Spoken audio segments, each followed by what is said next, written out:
Meeting to order, please. First item on the agenda is the approval of last month's meeting. Supervisor Wood, seconded by Supervisor Banzel.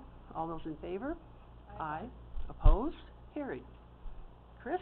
Good morning. Good morning. I was just saying I felt bad bringing you here for one item, and now you have more than one. Yes, we do. I don't feel bad. So you shouldn't feel bad. The only thing I have is the reappointment of members to the, now it's going to be called the Workforce Development Board. Each of the names listed is a reappointment. They were all previously on the Workforce Investment Board. The terms have been staggered according to when they would have expired if we had done the change.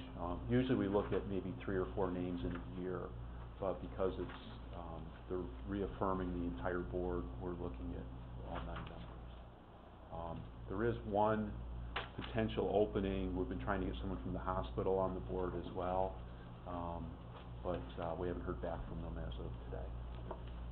So that's all I have, unless there's questions. Okay, so then I need a motion. Supervisor Woods, seconded by Supervisor Gerard. All those in favor? Aye. Aye. Opposed? Carried.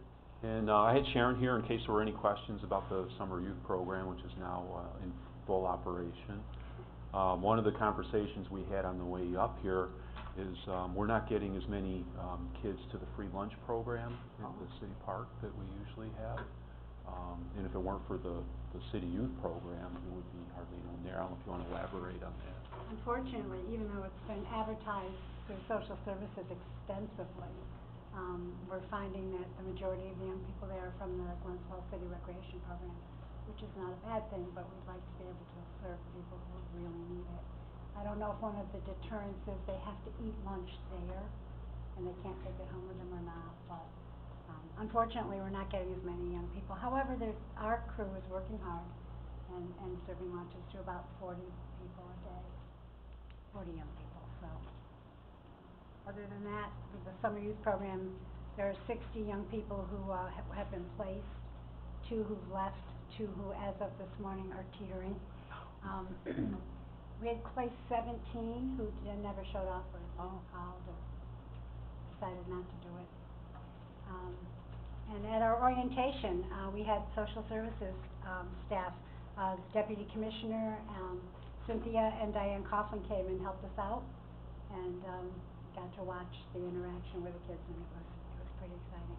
We have 33 work sites, including the crew, and one of the things that I'm finding, I have a bigger caseload this year, is the mentoring that's going on is incredible. It's just fantastic, and to me that's almost as important as the enhancement of the employability skills. Wonderful. So yes, it's been a joy, it really has. So far, so good. So it's all going well then? It is. It is as of right now. I never take anything for granted. No, that's true. With 60 adolescents. So. And that's it. Oh, Evelyn? Oh, the picnic. Can you remind us, Edna and I were speaking yesterday, we could not remember the day of the picnic, and we knew it was coming up. August 13th, I should have brought the flyer. I will get that out. That's okay. fine. Maybe I can do employees all. We'll see. I'll check on that. Oh, thank you. Thank you. Okay. Anyone that have any questions for Chris or Sharon? No? If not, then I guess we're all set with that. Great, thank you. Thank you. Have a good weekend. Yeah, you too.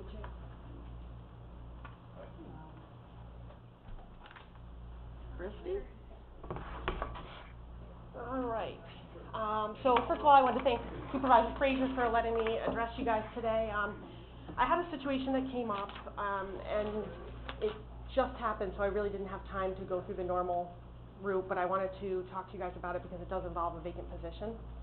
I had an employee who was out on maternity leave. She's been out since March, and she was due to return to work Monday the 27th. She came in this Monday the 21st and said she was not prepared to go back to work full-time. She proposed that she work that job part-time, but she wanted to work 8 hours from home. She wanted to work 2 hours at the site where she normally works, and that's just not nearly enough time for that position. I did make a counter proposal because we have a new grant coming up that I'm meeting with Social Services next Monday. So I offered her a part-time position in the office, but she called me yesterday and declined. So because she, it took her a while to kind of think it over and talk to her husband, and she she didn't let me know till yesterday, so I really didn't have an opportunity, to put anything together for you guys. So, because the position's been open since March, I really would rather not wait until the next cycle, wait until the next committee meeting. So, it's my understanding from Paul that you guys could vote on it today, but I understand if you wouldn't be comfortable doing that, and we would need to have a special committee meeting, because I really would like to get it into personnel, this cycle. There's been a lot of issues at the site because we had a brand new site manager who had to take over these responsibilities. So I've been getting calls from the volunteers, I've been getting calls from the site manager, upset wanting to know when Kayla's gonna be back and when, you know, when we're gonna get somebody in that position, so. Do you guys have any questions? Question, Rachel? Do you have anybody in mind or anybody within, like, or you're just gonna have to start from? Unfortunately, we don't have anybody in mind. There's a couple people at the site that may potentially be interested in the position. However, I don't really know that their skills would translate well, because it really does involve a recruitment and retention of volunteers. And it's not so much the retention of volunteers, it's the recruitment. We really need more volunteers, and we need somebody who's gonna proactively be going out and getting us more volunteers. Do they still have that volunteer group in Warren County, Washington counties, where you can go and it's all different not-for-profits and government agencies, and they focus on recruiting volunteers and providing volunteer training and things like that? We have RSVP that works with United Way. It's the Retired Senior Volunteer Program, but that's the only one I'm aware of. I'll look back through my notes, because I know there's an organization that helps with recruiting volunteers for all different organizations, so I don't know if it would help, but. Oh, there might be one that's kind of on a national level, because I know that the volunteer coordinator has, you can enter your information onto a website, but that's the only one that I'm aware of. That's kind of a clearinghouse for volunteers, and we have gotten a few volunteers from there, but not a ton. Evelyn? I'd make a motion to go ahead pending the appropriate approvals. I know I'm just gonna gotta go through budget and Paul and human resources and those kind of things. But, pending their approvals, I would make a motion. I don't see any reason to hold it up. Do I have a second? Supervisor Gerard, any more discussion? All those in favor? Aye. Opposed? Carried. Thank you guys so much. You are welcome. You're gonna have some very happy people at the meal site. Well, we're happy we can do that. Thanks a lot. Have a great weekend, guys. Okay, you too. Guess that's it. Motion to adjourn? Whoop. Supervisor Wood? All those in favor? Aye, and I'd like to wish Evelyn a happy birthday, which is on Sunday, so. Thank you.